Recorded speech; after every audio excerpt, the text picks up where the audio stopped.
contentos. Esperamos, ya está aquí el rabino con nosotros, Rabino Isaac Sacal, y pues seguimos con el seminario de Tefilá. Está siendo muy gratificante para los estudiantes. Espero que ya esta vez preguntas y vamos encontrando el valor de la Tefilá. Querida Jaya, ¿puedes presentarle al rabino? Claro que sí. Con ustedes, el rabino Isaac Sacal. Muy bien. Rab, muchas gracias por estar con nosotros una vez más. Le cedemos la palabra, que tiene mucho que decir. Muy bien, perfecto. Bueno, la vez pasada habíamos ya avanzado un poquitito más con el tema de la tefilá. Empezamos a entrar un poquito más en el texto, a analizarlo un poco más en profundidad. Vamos a continuar un poquitito en esa misma línea. Y habíamos llegado a analizar un poquitito la primera parte de la tefila, ¿no? Hablamos por qué la tefila tenía que tener un tiempo fijo. A la mañana, lo primero que hago antes de comenzar mi día, como para ordenar mis ideas y ahí empezar. A la noche es lo último que hago en el día para revisar todo lo que hice, si concuerda con mi manera de pensar, con mis objetivos. A la tarde, la tefila de Minjá es en el medio del día para justamente ahí, cuando estoy en el medio de todo, poder ver si realmente todo lo que hice está bien y estoy en el camino correcto para continuar o para a tiempo de cambiar de rumbo. Y empezamos a ver por qué tenía un tiempo fijo, porque dijimos que a medida de que voy analizando el texto, que voy repitiendo valores, conceptos, internalizo esos valores, y por eso entonces sí necesitábamos tener ese texto fijo para que nos vaya enseñando. Y dijimos que el sentimiento no nace, sino que se va haciendo, ¿no? Que de a poquito uno tiene que ir cada vez más incentivándolo, haciéndolo crecer, ese sentimiento hacia Dios, y en base a lo que veo, repetir todo lo que Dios hace por mí, me va concientizando de cuánto le debemos a Dios. Y dijimos también la manera de comenzar el día, ¿no? De una manera mucho más positiva, no viendo todo lo que me falta, sino todo lo que sí poseo. Entonces analizamos toda la primera parte, que eran las bendiciones matutinas, las Birkot HaShahar, y dijimos como que era como que me levanto y empiezo a mirarme a mí mismo, y en base a eso reconozco a Dios, ¿está bien? Viéndome en mí mismo, que puedo caminar, que me levanté con vida, que abro los ojos y puedo ver. Está bien, son todas cosas que las damos por sentado, pero no muchas veces eso es así. Hay mucha gente que tiene ojos pero no ve, mucha gente que se va a dormir pero no se despierta más. Miren esa terrible desgracia ahí en Miami. Personas que se fueron a dormir y el edificio se derrumba, y toda esa gente no se despierta más. Están ahí más de 100 personas todavía desaparecidas, donde se presume que ya no tienen muchas chances de encontrarlas con vida. Y es toda gente que se fue a dormir como un día más, pensando, bueno, mañana me despierto, tengo que hacer tal cosa, tal otra cosa, y desgraciadamente no se despertó más. Nosotros nos damos por sentado que nos vamos a dormir y nos vamos a levantar, pero como les digo, no siempre es así. Por eso uno tiene que valorarlo. ¿Está bien? Cuando uno me despierto, valorar que realmente tengo vida. Muy bien. Entonces, en esta primera etapa, reconozco a Dios en mí mismo. ¿Está bien? Me miro a mí mismo y puedo reconocer, valorar a Dios. ¿Está bien? Muy bien. Después de esta primera etapa de las Birkot HaShahar, viene una segunda etapa, que es lo que se llama Pesuke de Simbrá, o una serie de salmos de Teilim, en el cual alabamos a Dios fueron escritas por el rey David, la mayoría, y ahí, por ejemplo, decimos Aleluya Shem Min Hashamayim, Aleluya Meromim, o sea, alabemos a Dios, alaben a Dios los cielos, la tierra, el sol, la luna, toda la naturaleza, le envías el frío, ¿quién puede resistir sus temperaturas? La nieve hace esparcir y tiñe todo de blanco. O sea, como ven, el rey David está observando la naturaleza y reconoce por medio de la naturaleza, reconoce a Dios. ¿Está bien?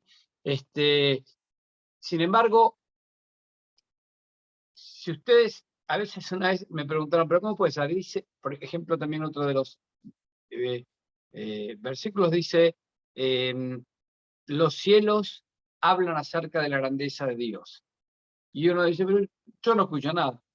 ¿De dónde los cielos están hablando? Es verdad, no es algo acústico, pero si aprendemos a observar, entonces podemos ver también a través de los cielos la grandeza de Dios. ¿Se acuerdan que la vez pasada yo les comenté de que habían dicho de que Dios escribió dos libros que por cualquiera de ellos se puede llegar a Dios? Uno es la Torá, por supuesto, y otro es la naturaleza. Si aprendo a observar la naturaleza, ahí aprendemos también a reconocer a Dios. Dicen que así fue como Abraham vino, comenzó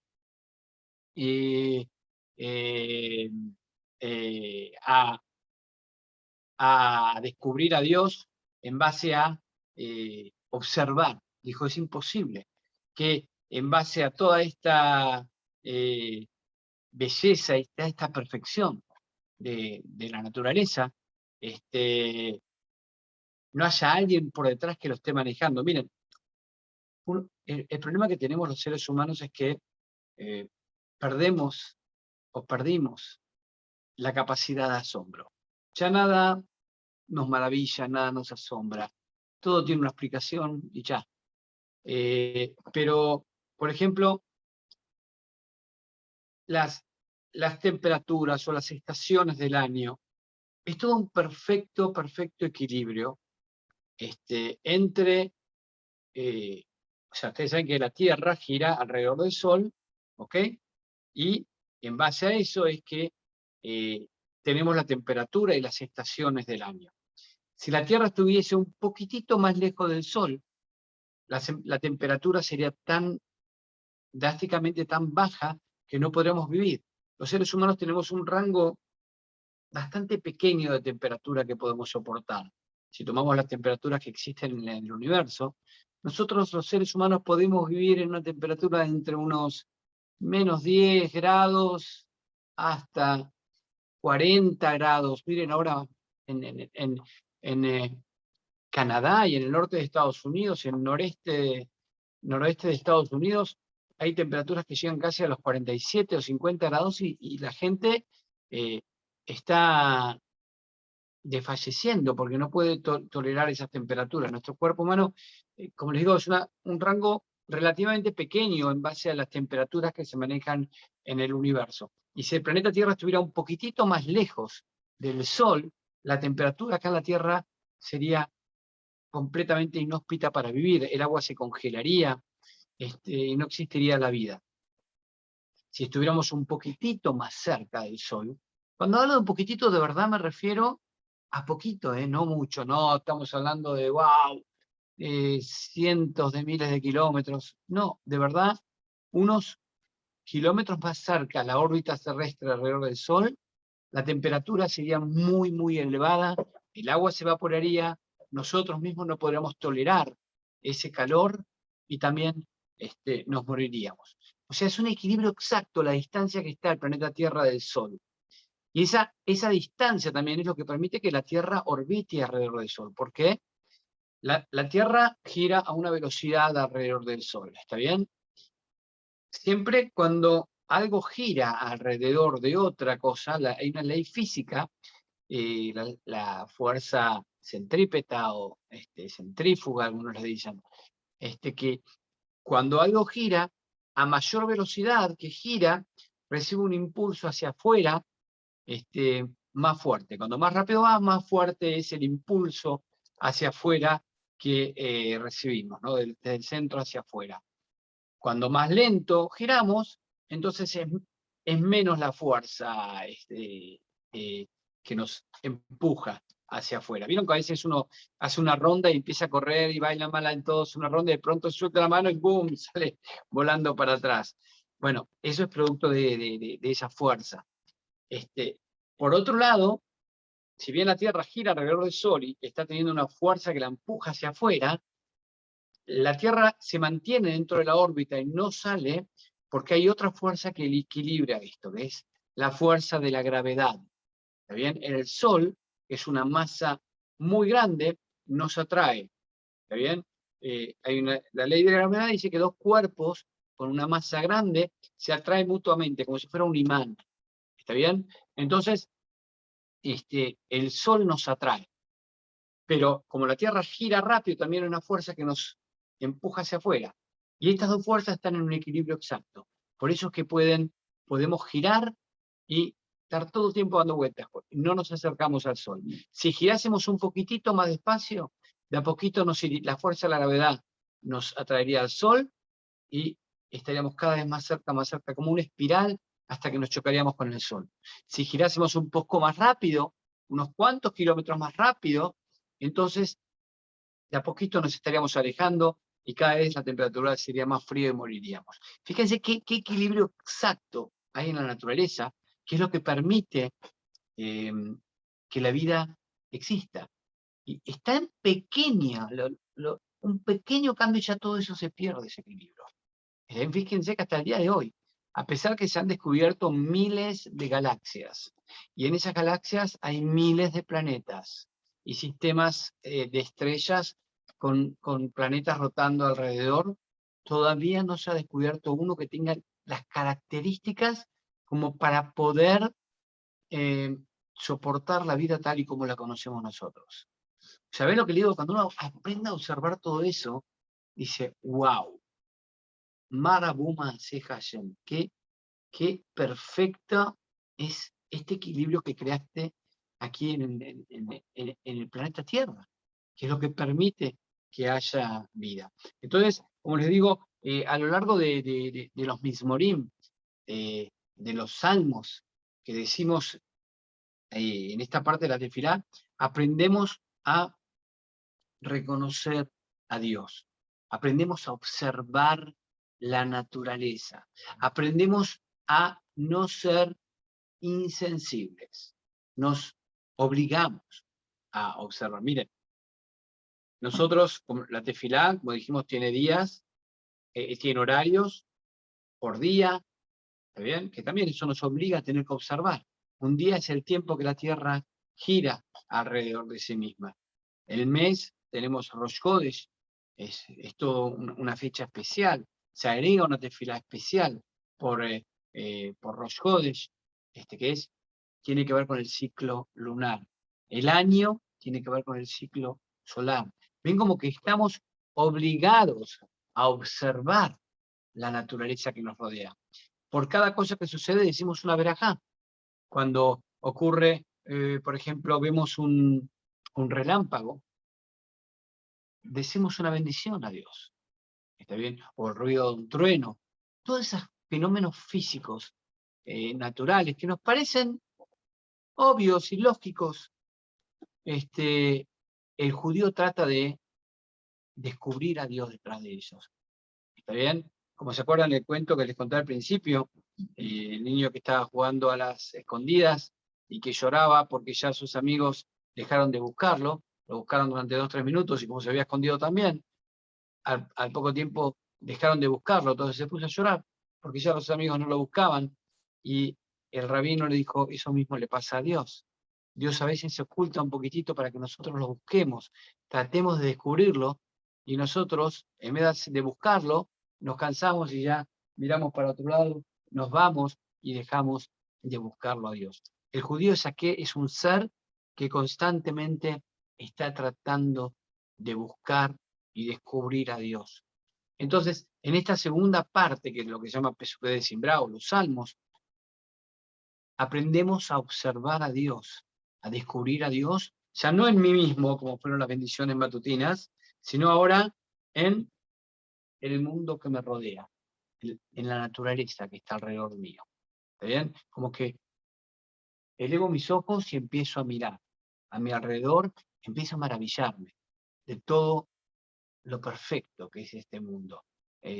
Una vez me llegó esos mails, vieron que mandan, donde Dios, como que Dios está hablando al ser humano y dice: esta mañana preparé una hermosa sinfonía de los pájaros y ni siquiera la escuchaste, los colores más lindos en el cielo y en la naturaleza y tampoco te diste cuenta. O sea, como un montón de cosas que Dios va haciendo en la naturaleza y nosotros, por ir tan despistados por la vida, no prestamos atención y no las vemos. Entonces, en estos Pesukei de Simbra aprendemos, nos obligamos a observar la naturaleza y a descubrir a Dios detrás de la naturaleza. ¿Está bien? Como decían algunos científicos, Dios no juega los dados con la naturaleza. ¿Está bien? Cuando uno ve la perfección de todo esto. Entonces, en los Pesukei de Simbra, David Amelech nos ayuda a aprender a focalizarnos y descubrir a Dios en todo ese mundo perfecto que nos rodea. Que al contrario, nosotros reaccionamos cuando se rompe esa perfección, ¿no? Cuando se rompe la naturaleza y ocurre algo y de pronto hay una inundación o un incendio o algo, ahí nos sorprendemos. Pero es mucho más sorprendente cuando las cosas funcionan perfecto. Porque para que funcionen perfecto, teóricamente las leyes de la termodinámica dicen que todo tiende hacia el desorden. Por ejemplo, si yo tomo una taza de vidrio, la suelto, los pedazos de vidrio al romperse tienden a dispersarse en forma desordenada, no en una forma perfectamente ordenada, en una hilera, de mayor a menor. No, el cosmos y la naturaleza tiende a desordenarse. ¿Está bien? Eso es lo que dice la quinta ley de la termodinámica. Pero por eso les digo que cuando nosotros vemos que algo funciona en perfecto equilibrio, eso es mucho más milagroso. Normalmente nosotros nos sorprendemos al revés. Cuando ocurre algo fuera de lo normal, y ahí todos reaccionamos. Debería ser al revés. Deberíamos maravillarnos cuando todo funciona perfectamente. ¿Está bien? Y esto es lo que hacemos en los Pesukei de Simbra. Aprendemos a sensibilizarnos, aprendemos a observar y maravillarnos cuando las cosas funcionan bien. ¿Está bien? Entonces, por eso en esta segunda parte, en esta segunda etapa de la tefilá, es que reconocemos a Dios en el mundo que me rodea. ¿Está bien? En el espacio que me rodea. Muy bien. Una vez que terminamos los Pesukei de Simbra, la tercera etapa, la primera fue las bendiciones matutinas, luego los salmos, y ahora la tercera etapa va a ser la etapa de el Kiryat Shema con sus verajot. ¿Está bien? Hay 2 verajot antes, a la mañana, y una verajá, una bendición después. Las 2 primeras bendiciones, las que se dicen antes del decir el Shema, vamos a analizar primero las bendiciones. También el Shema lo vamos a dejar un poquitito de costado, después vamos a volver a él. Primero vamos a analizar las bendiciones que están antes y después del Shema. Porque como les dije, estamos analizando por qué la tefila tiene un texto fijo. ¿Está bien? Estamos en esta etapa ahora. Y estamos descubriendo que ese texto fijo es lo que nos ayuda a prepararnos para la tefilá. Cuando hablamos de la tefilá, el centro, el corazón de la tefilá es la amidá. ¿Está bien? Cuando estamos de pie, en silencio, las 19 bendiciones. Ese es el centro, el corazón de la tefilá. Todo lo demás es una preparación para ir llegando a ese momento. ¿Está bien? Entonces, todo lo que estamos diciendo hasta ahora, si bien es parte de la tefilá, pero no es el corazón de la tefilá. ¿Está bien? Es la preparación para llegar a eso. Muy bien. Los sabios dicen que en la antigüedad, los antiguos sabios se preparaban 1 hora antes de la tefilá, 1 hora duraba la tefilá, y después, 1 hora después de la tefilá, también era una preparación hasta que volvían a su vida normal. O sea, no era algo que como nosotros que llegamos, rezamos y nos vamos. Y entonces nos sorprendemos, ¿por qué Dios no escuchó nuestra tefilá? ¿Por qué la tefilá no logra su efecto? ¿Por qué no nos transforma a nosotros la tefilá? Porque realmente no la estamos haciendo bien, a lo mejor. Entonces, los jefamim, al ponernos este texto fijo, nos fueron ayudando a prepararnos hacia esa tefilá, a llegar mejor a la mirada. Muy bien, entonces, estamos en las bendiciones del Shema, y dijimos que la primera de las bendiciones comienza Baruch Ata Hashem Yotzer Or Borei Koshech, o sea, creador de la luz, de la oscuridad. ¿Está bien? Y termina la primera bendición, termina Baruch Ata Hashem Yotzer Ameorot, que creaste la luz, las luminarias, o sea, el sol, las estrellas, que son las que proveen de luz a todo el universo. Es la primera veraja, ¿está bien? Que creaste la luz. La segunda bendición, Ahavat Olam, y todo eso termina, Baruch Ata Hashem, Ohem et Amo Israel. Traduzco literalmente, dice, que amas a tu pueblo Israel. O sea, la primera fue que creó la luz, la segunda es que ama al pueblo de Israel, luego viene el Shema, que dije que lo vamos a dejar un tantito ahora de costado, después lo vamos a analizar. Y después viene después del Shema, la última verajá, que es Baruch Ata Hashem Gaal Israel. ¿Está bien? En esta bendición habla mucho acerca de la redención que Dios obró con el pueblo de Israel en Egipto, al salvarlos de Egipto, a sacarlos de Egipto, y concluye la bendición con Baruch Ata Hashem, bendito eres tu Dios, Gaal Israel, que salvas o redimirás al pueblo de Israel. Muy bien, hasta aquí las bendiciones estas. Ahora vamos a analizarlas un poquito, entender un poquitito más el ámbito de estas bendiciones. Dijimos que en las bendiciones matutinas era más fácil entenderlo. Es como que reconocía a Dios en mí mismo, me observaba y reconocía a Dios en mí mismo.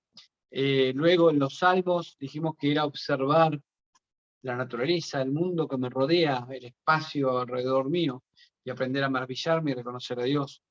Y ahora es un poquito más difícil, ¿verdad? Tratar de reconocer el ámbito, a qué se refiere. Les doy una ayuda. Lo primero que dijimos que creó la luz. ¿Qué fue lo primero que Dios creó cuando creó el universo? Lo que nos relata en el libro de Bereshit, en Génesis, lo primero que Dios creó fue la luz. ¿Bien? El primer día, Vayomer Elohim Yehi Or, Vayehi Or. Bien dijo Dios, que haya luz, y hubo luz. O sea, lo primero que Dios creó, la luz. Muy bien. La segunda bendición, quiero que presten atención el tiempo verbal en el cual está expresada la bendición. Dice, Baruch Ata Hashem Ohev et Amo Israel, que amas a tu pueblo Israel. ¿Prestaron atención el tiempo verbal? En presente. Que amas, no dijo que amó, no dijo que amarás, dijo que amas a tu pueblo Israel. Muy bien.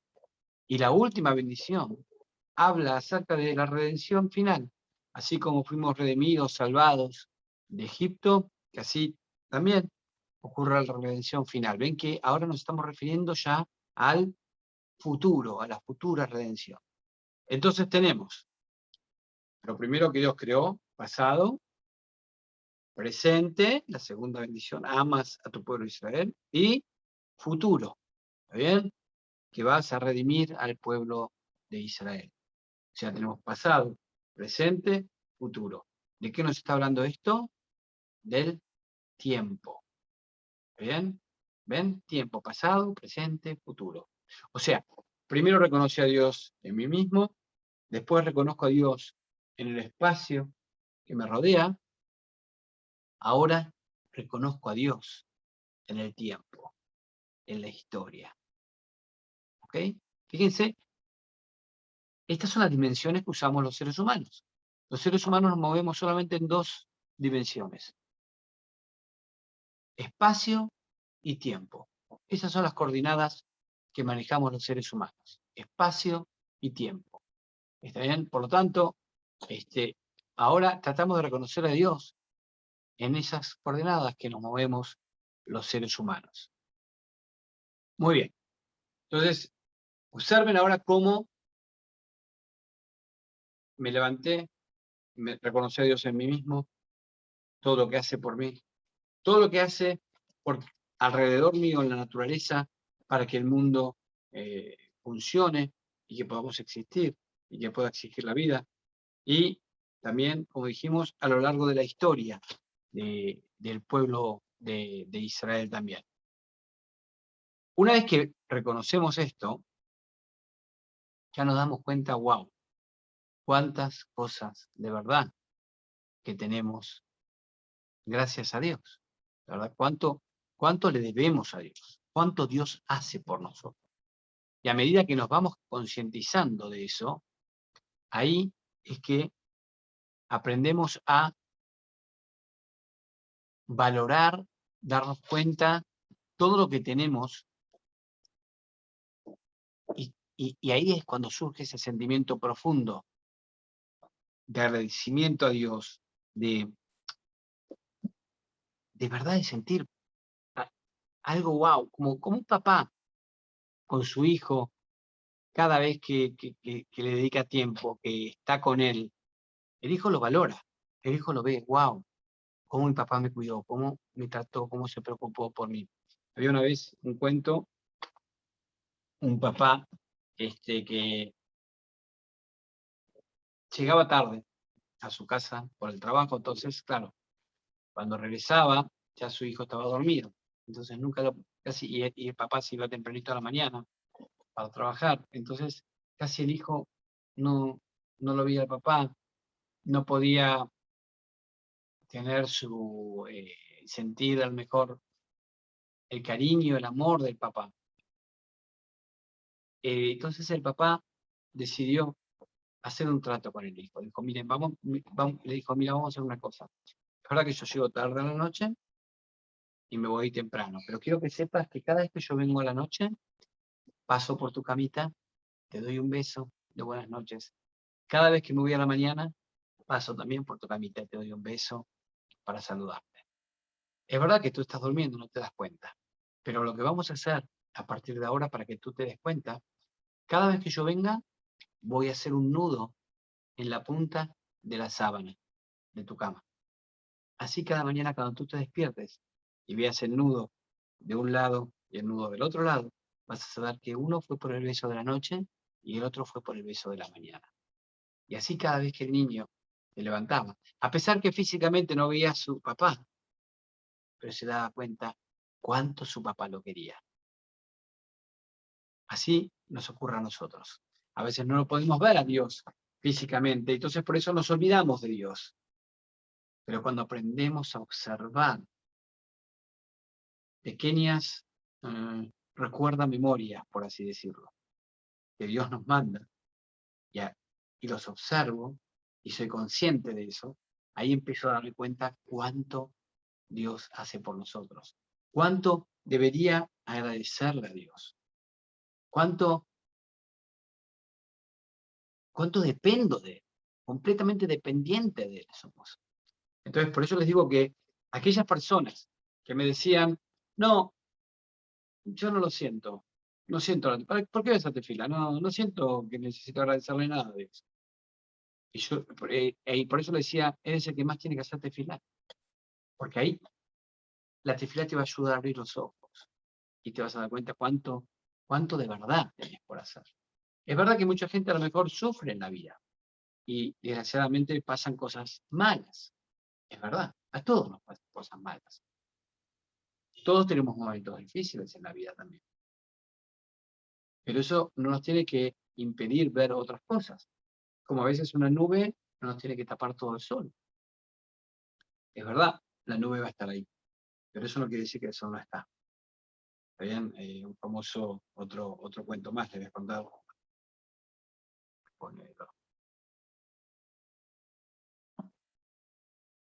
Una vez, una persona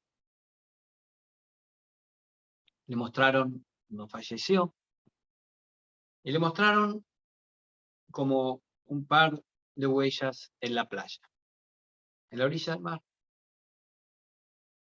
Entonces, esta persona le pregunta al ángel que lo estaba acompañando, le dijo, ¿qué significa eso? El mar y las huellas en la orilla. Le dijo, esos son tus huellas, tu paso por la vida. Ah, interesante. Seguían avanzando y en determinados momentos, o sea, siempre eran dos huellas. Entonces, en un determinado momento esta persona pregunta otra vez, ¿pero por qué son dos huellas? Son dos pares de huellas. Si es mi paso por la vida, debería haber un solo par de huellas, las mías. Porque hay dos. Al lado de las huellas mías hay otro par de huellas. Entonces el ángel le dice, porque Dios caminaba al lado tuyo todo el tiempo. ¿Ah? Qué lindo. Y yo no me daba cuenta. Bueno, siguen caminando bien.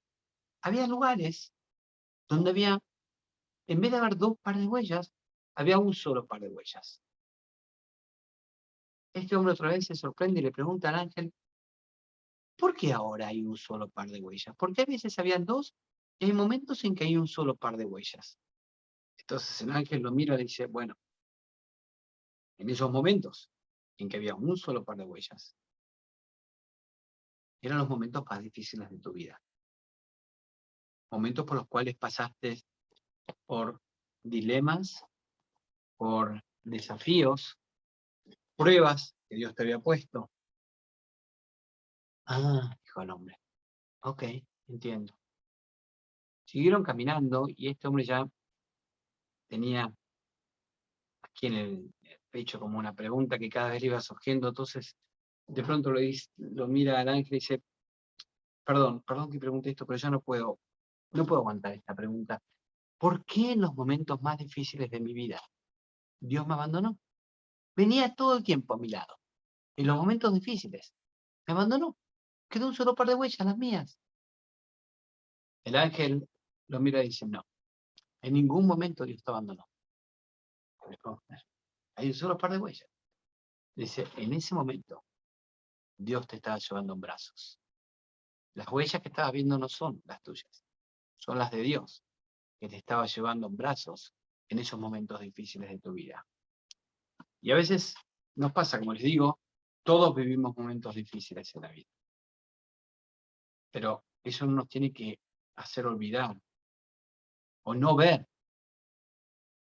otras cosas. Y a veces vamos a tener la suerte también de ver aún en esos momentos difíciles cómo Dios también estaba con nosotros. ¿Está bien? Muy bien. Entonces, dije, dejábamos el Shema a un lado, analizamos las Berajot. El Shema muy por arriba, es muy profundo el Shema, ¿eh? Así que lo vamos a ver muy superficialmente. El primer versículo nada más, ¿está bien? Y después de ahí hay que profundizar más. El primer versículo del Shema dice, Shema Israel, Hashem Elokeinu, Hashem Echad. Escucha Israel, Dios es nuestro Dios, el Señor es nuestro Dios, Dios es uno. Muy bien. A mí me gusta siempre, cuando enseño el Shema a mis alumnos, les pido como que traten de decirme cuántos mensajes hay en este versículo. En hebreo son 6 palabras. Escucha Israel, el Señor es nuestro Dios, el Señor es uno. En castellano son 7, creo, ¿no? ¿Cuántos mensajes hay? Y les digo, ¿cómo pondrían las comas en esta oración? Yo escribo una oración sin puntos gramaticales. Pónganlos ustedes. ¿Cómo pondrían la coma? ¿Dónde pondrían una coma? ¿Dónde pondrían un punto y coma? ¿Dónde pondrían punto? ¿Está bien? Y es interesantísimo, ¿no? Porque muchos empiezan a decir, bueno, Shema, Israel, Hashem, ¿cuántos mensajes hay? Algunos dicen 3. Shema, Israel, escucha Israel, el Señor es nuestro Dios. El segundo mensaje, el Señor es uno. El tercero. Muy bien, pero ¿cuál es el primer mensaje? Y escucha Israel. ¿Eso es un mensaje? ¿Qué mensaje hay? Que el Señor es nuestro Dios, entiendo. El Señor es uno, entiendo, hay un mensaje. Pero ¿escucha Israel? ¿Es un mensaje? Es como que yo les diga, les voy a ordenar 3 preceptos. El primero, deben levantarse temprano. El segundo, deben estar limpios. El tercero, deben hacer los 2 primeros. El tercero no está incluyendo nada. Acá también, si yo estoy, escucha Israel, escuchen lo que voy a decir. Ahora empiezan los mensajes. ¿Está bien? En realidad, en hebreo, la palabra Shema, en hebreo, ¿ven por qué les digo que es muy importante también decir la tefilá en hebreo? Porque el campo semántico de las palabras en hebreo, a veces, por más que uno lo traduzca, es muy difícil encontrar la palabra exacta. Y a veces uno la encuentra, pero no sé si toda la gente se da cuenta. Hay una diferencia, en castellano también hay una diferencia entre cuando uno utiliza oír y cuando uno dice escuchar. Oír, puedo decir, oigo ruidos de la calle. Oigo un auto, una motocicleta, oigo cosas, pero no estoy prestando atención. Oigo gente hablando, y si alguien me pregunta, ¿pero qué están hablando? No sé, no presto atención. Escuché ruido. ¿Está bien? Oí ruido. Pero también existe escuchar prestando atención. ¿Está bien? Eso es otro tipo de cosas. Ya no es oír ruidos. Ahora estoy prestando atención y trato de captar el mensaje. En hebreo, cuando digo Shema, quiere decir eso. Prestar atención. ¿Está bien? No solamente oír ruidos. Es como que está diciendo, presta atención, debes saber esto. Shema Israel, presta atención, debes saber esto. Hashem, el Señor, es nuestro Dios. Ok. ¿Qué quiere decir nuestro Dios? Es mío y no lo comparto con nadie. Es nuestro. ¿No hubiera sido más lindo algo más universal? El Señor es el Dios de toda la humanidad o algo por el estilo. ¿Por qué decir el Señor es mío? Es nuestro Dios. Hubiera sido más lindo el Dios de todo. ¿Está bien?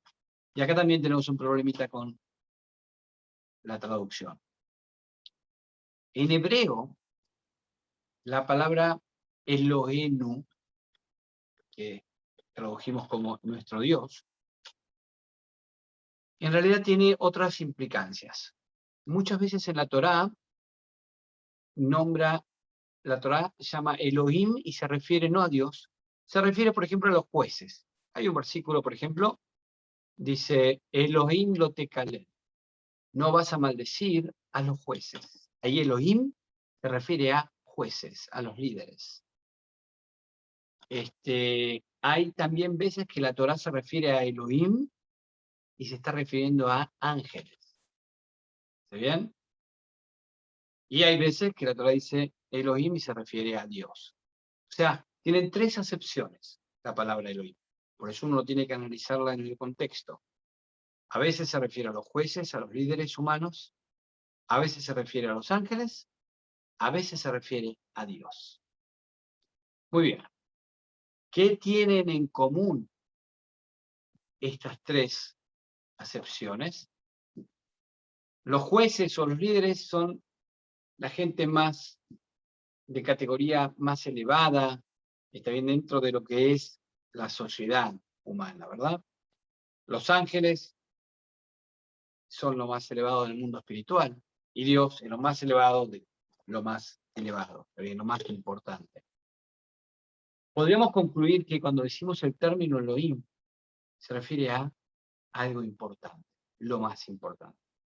Entonces cuando decimos Hashem Eloquenu, estamos diciendo Hashem es lo más importante para nosotros. En Israel tenés que saber esto. Dios es lo más importante para nosotros. ¿Está bien? Muy bien. Y ahora enseguida dice Hashem Echad. Uno podría preguntarse, ¿para qué vuelve a repetir? Ustedes saben que en la Torah no hay palabras de más. Dice Shema Israel Hashem Eloquenu Hashem Echad. Escucha Israel, Dios, vamos, de acuerdo a cómo lo traduje ahora, Dios es lo más importante para nosotros, Dios es uno. Aparentemente, la segunda vez que dice la palabra Dios está de más. La frase se podría entender perfectamente si diríamos, debe saber Israel, Dios es lo más importante para nosotros y es uno. ¿Se entiende el mensaje? ¿Ves? No hace falta volver a repetir otra vez Dios. Sin embargo, la Torah vuelve a repetir. ¿Para qué? Pensad, como dijimos, en la palabra no hay una sola palabra de más. Lo que se puede decir con dos palabras, la Torah no va a utilizar tres palabras. Si lo puede decir con dos. ¿Por qué vuelvo a repetir? Hashem Echad. Dios es uno. Dijimos, Dios es lo más importante para nosotros. Es verdad. Para mucha gente Dios es importante. En los billetes de $1, dice, in God we trust. Nosotros creemos en Dios. Le preguntan a mucha gente, sí, nosotros creemos en Dios, creemos en Dios. Pero entonces, ¿por qué hay tantas diferencias entre los seres humanos si todos creemos en lo mismo? Porque yo no sé lo que es para el Dios. Cuando él dice Dios, está pensando en otra cosa a lo mejor. O gente dice, sí, es verdad, Dios es importante, es importantísimo. Pero bueno, en la vida también hay otras cosas importantes. También el trabajo es importante.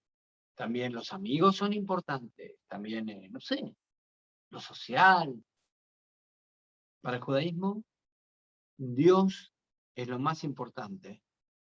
Y solo Dios es lo más importante. No se comparte con nada. ¿Entienden? No es como, bueno, está aquí compartiendo con esto, con esto, con esto, con esto, con esto. No. Es Dios está arriba y todo lo demás está abajo.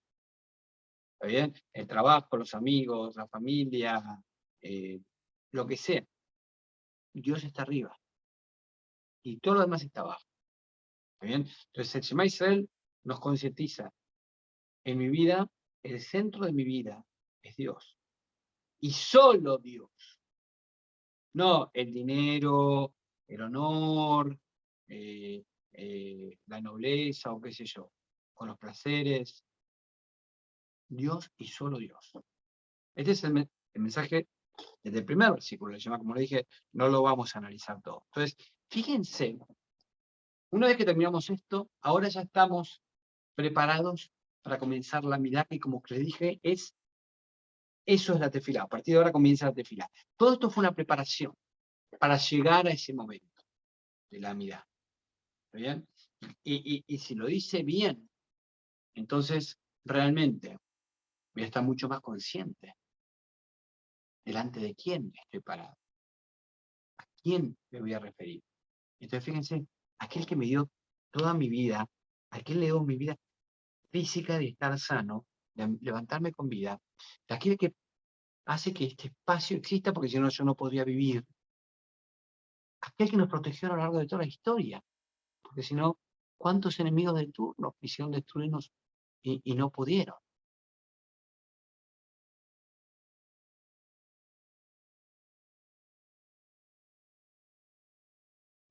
Se silenció el micrófono. como les decía, una vez que tengo esto en mente, ahora estoy mucho más preparado para saber delante de quién voy a estar parado en la mirada. En la mayoría de las sinagogas hay un versículo arriba de donde está el Sefer Torah que dice, Da lifne mi ata omer. ¿Qué quiere decir? Sé consciente o percátate delante de quién estás parado. ¿Está bien? Si nos concientizamos de que voy a estar parado delante de Dios, mi actitud es completamente distinta. Pero eso, si Dios quiere, la próxima clase que vamos a comenzar ya a analizar el texto de la Amidá, vamos a recordar por qué es importante saber todo esto. Muy bien, hasta aquí, preguntas, ¿tienen alguna pregunta, algo que no quedó claro? Y si no, la semana que viene ya vamos a comenzar ya el último de estos encuentros para analizar el texto de la Amidá. Bueno, Raf, excelente lo que usted nos acaba de decir, pero creo que va a faltar clases para poder seguir compenetrando tanto en lo que nos acaba de decir y Estamos nos aquí en acaba de Israel para que enseñar. vengan. Ahí entiende por qué uno está en la yeshiva tantos años. A veces la gente dice, pero no entiendo, en la yeshiva están los jóvenes de las 8 de la mañana hasta a veces 10 de la noche, estudiando y estudiando Torah. Bueno, ¿cuánto puede uno estudiar? ¿Se dan cuenta cuánto hay para aprender todavía? Realmente es un mundo increíble todavía que falta y por más que se lee libros, por más que se tiene clases, acá en el desierto en que vivimos de Sudamérica, es increíble cada vez que podemos tener una charla de esta magnitud. Eh, si tienen preguntas, por favor, si alzan la mano, yo puedo irles desmuteando para poder que conteste la vida en orden y no todos a la vez. Y si pues no tienen preguntas, les desmuteo a todos para que saluden y podamos. Aquí dice Rabino, hay una pregunta en el chat. No sé, Rab, si usted le puede leer, porque acá ya no tenemos a. A ver, déjame chequear a ver si puedo entrar al chat. Espera un minuto.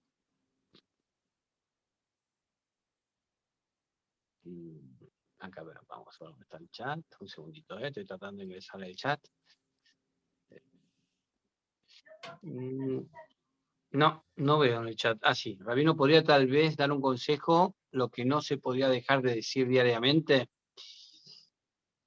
Es lo que el Sidur es nuestro manual. ¿Está bien?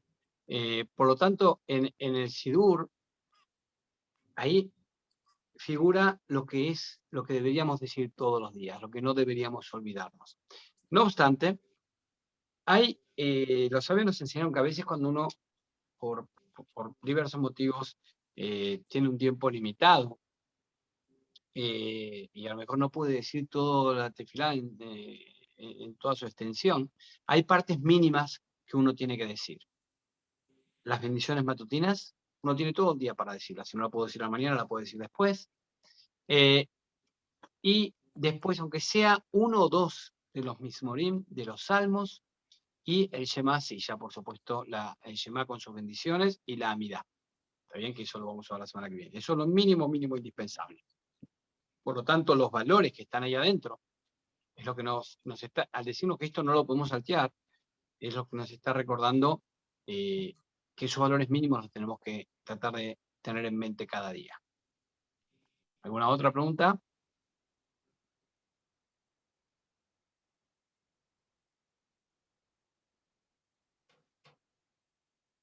¿Cómo identifico a quién me refiero con la palabra Elohim? Como les dije, tenemos que analizarlo en el contexto. Como les dije, ese versículo, por ejemplo, Elohim lo tekalel, o por ejemplo hay otro versículo en Teilim que dice, Ani amarti Elohim atem ubne Elion kulgen. Dice, yo los vi a ustedes y dije, ustedes son como Elohim, como gente importante, ubne Elion kulgen, hijos del Altísimo. Pero ahí el Salmo está hablando de las injusticias que obraba el pueblo. Dice, pero ustedes van a desaparecer o van a caer como uno más cualquiera, a pesar de que eran de los más elevados. ¿Está bien? Entonces, por eso es que tenemos que tratar de analizarlo en el contexto. Muchas palabras a veces que uno no la entiende bien, pero cuando la lee en el contexto, ahí la capta mejor. Entonces es importante eso, analizarlas en su contexto. Cuando alguien dice la palabra Elohim así sola, no sé a qué se está refiriendo. Necesito ver en qué contexto dijo antes y después. Y ahí voy a poder saber si está refiriendo a Dios, a ángeles o a jueces. ¿Ok? ¿Alguna otra pregunta? ¿Qué ocurre cuando en la mañana por diversas circunstancias no... Y ahí se me acabó no pude acceder a ver si puedo ver toda la pregunta. No se logra recitar el Shema en la hora establecida. Bueno, hay horarios específicos para esas cosas y ahí es donde tenemos que poner nosotros nuestras prioridades. El Shema dura muy poquito tiempo y teóricamente es en las primeras 3 horas de la mañana. Es un tiempo bastante razonable para poder decirlo. Ahora, a veces puede pasar. Está una persona, Dios no lo permita, en el hospital, inconsciente, entonces se le pasó el horario y no pudo decirlo. Bueno, ok, si está en el sanatorio, en el hospital, inconsciente, ahí obviamente nadie lo va a juzgar por eso. Pero una persona común, yo creo que tenemos 3 horas suficientes para poder decir el Shema. Y sí, hay que estar prestando atención, porque si uno no presta atención, obviamente se le pasa. Sí. Cualquiera de nosotros tenemos un viaje. Tenemos que abordar un avión. Todos estamos muy conscientes de a qué hora sale el avión, a qué hora tengo que llegar al aeropuerto, con cuánta anticipación tengo que llegar al aeropuerto. Todos lo tenemos muy, muy, muy clarito. Y somos conscientes de que el Shema es tanto o más importante. Van a ver que lo vamos a tener en mente y no se nos va a escapar. ¿Ok? ¿Alguna otra pregunta? Vamos a hacer una o dos Parece preguntas que más. la ¿Sí? última Sí. dice, ¿es correcto leer la porción diaria de la Torá durante las bendiciones matutinas? ¿A qué se refiere cuando dice la porción diaria de la Torá? No sé a qué se está refiriendo. A lo Me mejor se refiere parece que es la parashá de la semana. para de la semana, a lo mejor la divide durante los días. O sea, son dos cosas distintas. No hay que mezclar. ¿Está bien? Cuando uno hace tefilá, estamos ahora haciendo tefilá. Cuando estoy estudiando la Torá, estamos estudiando la Torá. Es otra cosa, es otro precepto. Son dos preceptos distintos. Uno es rezar a Dios y otro es estudiar Torá. Son dos cosas separadas. No hay que entremezclar porque a veces se pierden una o la otra. Primero rezamos, después estudiamos. ¿Está bien? Obviamente, no se puede recitar la Torá sin haber dicho primero las bendiciones matutinas, las bendiciones de la Torá, que donde están las bendiciones de la Torá y todo eso. Lo primero que hacemos cuando nos levantamos son las bendiciones. Y después estudiamos Torá. Bueno, muy bien. Hasta aquí. Nos vemos la semana que viene, si Dios quiere, para terminar este seminario, como dijimos, muy por arriba para entender un poquitito más la tefilá. ¿Ok? Estimada Muchísimas Handia, gracias, ¿quieres decir Raf. algo? Adiós. Nos vemos Nada la más semana las que viene. gracias porque es muy lindo y de verdad veo también y me alegra mucho que la gente está participando y se interesa y bueno, eso tiene mucho mérito el Raf que sabe transmitir los conocimientos. Gracias. Gracias a ustedes. Un abrazo. Nos vemos la semana que viene. Hasta la Adiós.